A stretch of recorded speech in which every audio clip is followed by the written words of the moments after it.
Welcome back. This is Dr. Oscar Rodriguez with the Electronics Engineering Technology Fundamentals, EETF 101. This is lecture number 4. We are dealing now in lecture number 4 with safe troubleshooting techniques when working with electronic circuits and devices. All right, once again, I want to remind you that this course has 4 components. And sorry about that. Let me go back to the beginning. There are 4 components that are part of this class. Number 1 is safety when working with electronic circuit and devices. Number 2 is direct circuits, alternating current circuit, digital circuits, and finally electronic semiconductors. We're still covering part 1. Actually, this is lecture number 4, the last lecture on part number 1 that we're dealing with today, and that is basic electronic troubleshooting techniques. Let's just discuss the objective, which is explain and apply safe troubleshooting procedures when working with electronic circuits. That's what we're trying to achieve today. And let's take a look here to an overview of the concept of troubleshooting procedures. Examining problems and following procedures to solve that problem is what we call troubleshooting. It involves first the discovery of the cause of the problem, second correcting the cause, and third correcting the problem. If only the problem is corrected, but the cause is not discovered and fixed, the problem may occur again. So when dealing with electronic circuits and devices, it's recommended to follow the next 5 big steps. And again, this is not an exhaustive list of steps, but these are pretty general steps that you can always follow, and you can always get results when dealing with electronic circuits. We're going to go over in detail, but let's just read them here. Number 1, you want to verify the power connections to the system or circuit you're working on. Number 2, you want to do some visual inspections as you're working with a machine or system. Number 3, you always want to monitor the operating electrical parameters. Number 4, you're going to determine if the circuit has ever worked or if it's the first time in operation. And finally, on number 5, you're going to refer to other sources if the previous steps don't work, such as manuals, a working circuit or device, and maybe any other persons that have worked with this circuit before. Those are very generic troubleshooting procedures, but once again, they do work. Let's take a look to the first one. All right, verify the power connections. You need to make sure that the cables that connect the system to the power source are connected, right? No brainer. But you know, sometimes that could be a little something that will not allow the system to work or the circuit to work. Now, when we're dealing with electronic circuit, we might be looking at a little more complex situation. But overall, you want to make sure that power is connected to the circuit, device, component, or machine where it needs to be connected. And that will imply that not only is connected to the circuit, but to the right circuit or to the right source. And so it is the first and most important step of any troubleshooting technique that anybody could do.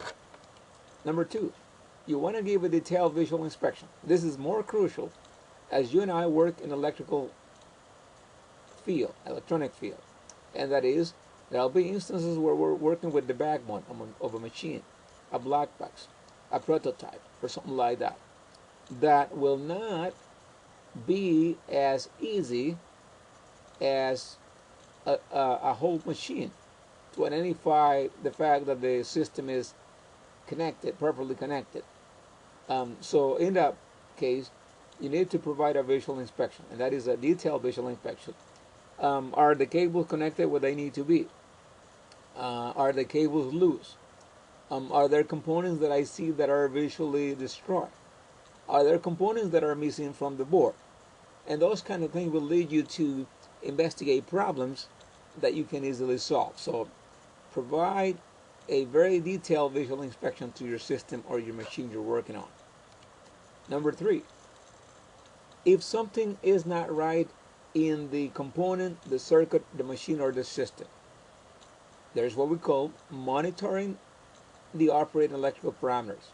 And in that sense, what you want to make sure of is that the parameters that you can monitor in the system are within boundaries or within limits or within standards. Let's just say that when you have a BAC source connected to your system, and the parameter is 110 to 130 BAC, and something's not right, working right, then you come and you monitor that voltage. If you have only 100 volts instead of 110, or 150 instead of 120, there's something wrong with the system. That's the reason why the system's behaving the way it's behaving. It is similar when you're identifying and monitoring current. We haven't spoke about these details yet, but we'll study these electrical parameters in a more detail later on. We're just giving the example. So if a system is not doing what it's supposed to do, and then you come and monitor current, and the current is either too high or too low, then there's something to be said. It's not exactly your system, but it's the source that is part of your system that is wrong. And so monitoring the electrical parameters is important to know whether the system is working within parameters or not. And that's usually something that will give you trouble.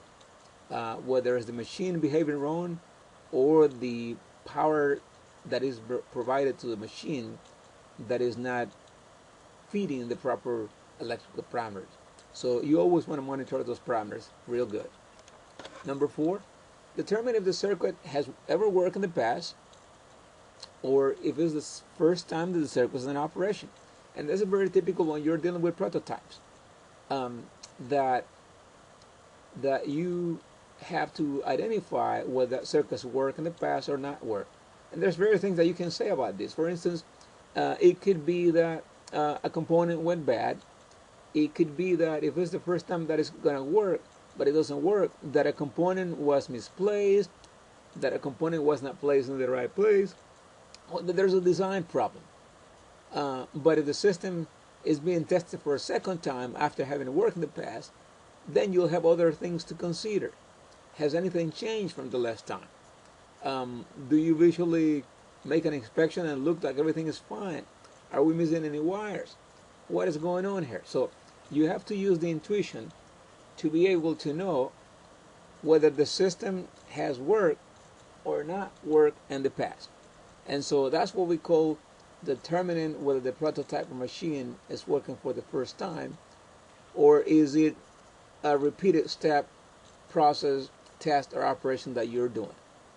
All right, so number 5, this is the last step. However, it's not the least important. Remember, this is just an overview of different steps I use for troubleshooting procedures. And in the 5th place, what you want to check out is the source manuals, the other circuit devices that are working, other machines that are working, and maybe a technical individual that's worked with the system in the past. Now we're getting very in depth here with this study here.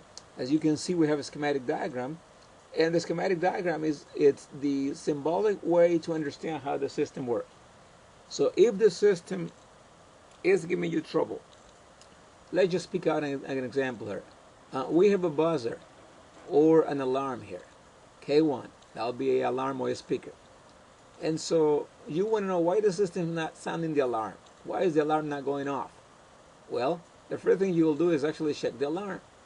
But then you could actually do what we did before. You could check the incoming power to the system. And if the incoming power to the system is coming right, but the alarm is not ringing, not sounding, then there's something wrong with the alarm. Maybe it's not the alarm, maybe it's something in between. Maybe it's a component. Maybe it's a transistor. Maybe it's a diode. Maybe it's a resistor. Maybe it's a cap. So different things could have different problems. Now we're getting a little more in detail here, but the idea is these 5 troubleshooting procedures work if you use them right. Let's review what we discussed today. We said that troubleshooting involves discovering the cause, correcting the cause, and correcting the problem. If only the problem is corrected, we said, but the cause is not discovered, the problem may occur again. So for that matter, 5 steps are recommended. Verify the power connections, give detailed visual inspections, monitor the operating electric parameters, determine the circuits work in the past or is it the first time it's going to work, and finally, refer to the technical sources or manuals or individuals that work in the system. All right? Those are important considerations. Now, it could be the case also where you have bad design, bad component, missing components, and so on and so forth. But you always are going to assume that voltage and power will be present in the circuit. Alright, so this is lecture number 4 on steps or procedures for troubleshooting electrical circuit. I'm your instructor, Dr. Oscar Rodriguez. I will see you next time. We'll be covering the second part of this course in our following lectures. Have a good day.